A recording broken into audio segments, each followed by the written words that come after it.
On this Republican Congressman Michael Burgess of Texas. He is the vice chair of the subcommittee holding the hearing. He is a doctor. He knows a lot about what's going on. My first question for you, sir. So what is your big question for tomorrow? What do you want to know? Are you going to hold these people's feet to the fire?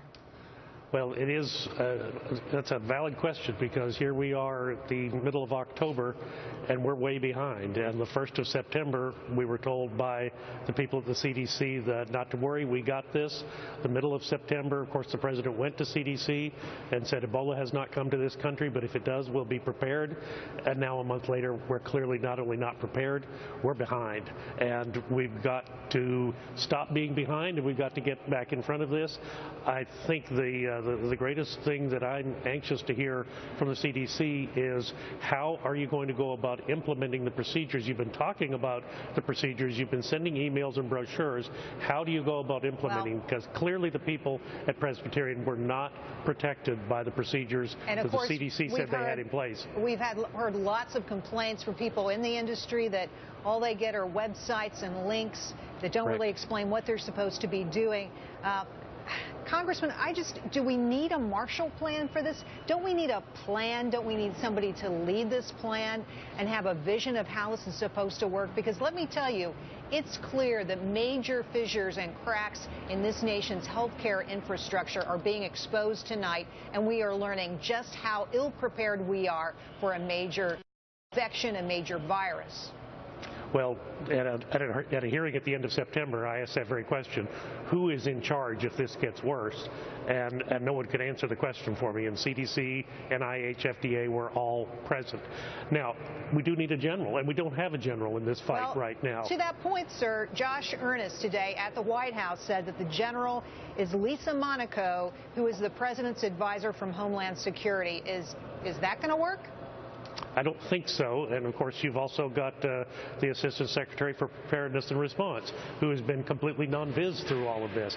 Well, you do need a general to lead this fight, but clearly you've got to get in front of this, and we're nowhere close.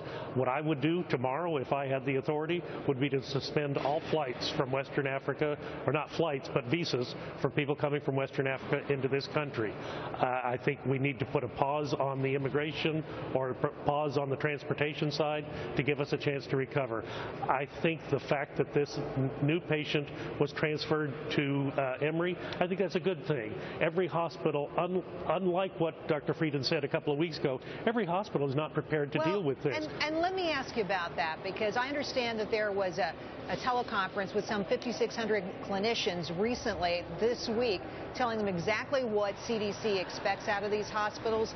I heard it was a screaming match, and that people from all over the country in those hospitals said, we can't afford to do what you want us to do. We don't have the room to do it. We don't have the money to do it. We don't have the personnel. Is that surprising to you?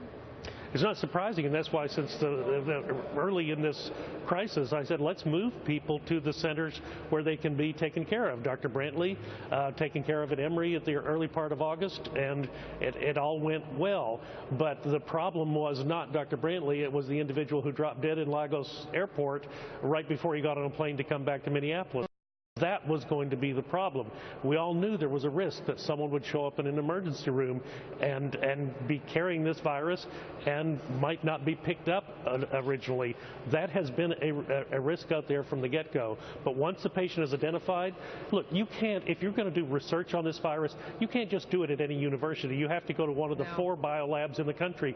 The hospitals are no different, and in some ways the vulnerabilities are even greater. It took 76 personnel just to look after patient 0.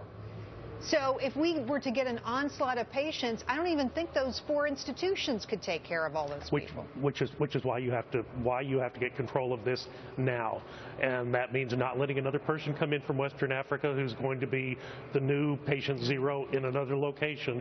And you've got to have people with the expertise who are not only able to take care of the patient, but protect their own personnel and protect the families. I don't think the administration is willing to close those borders down to those countries. So good luck with that, Congressman. We may need to help them. Right. We will be watching your hearing tomorrow very closely, and appreciate your coming on tonight. Thank you so much. Thank you, Jerry. And now we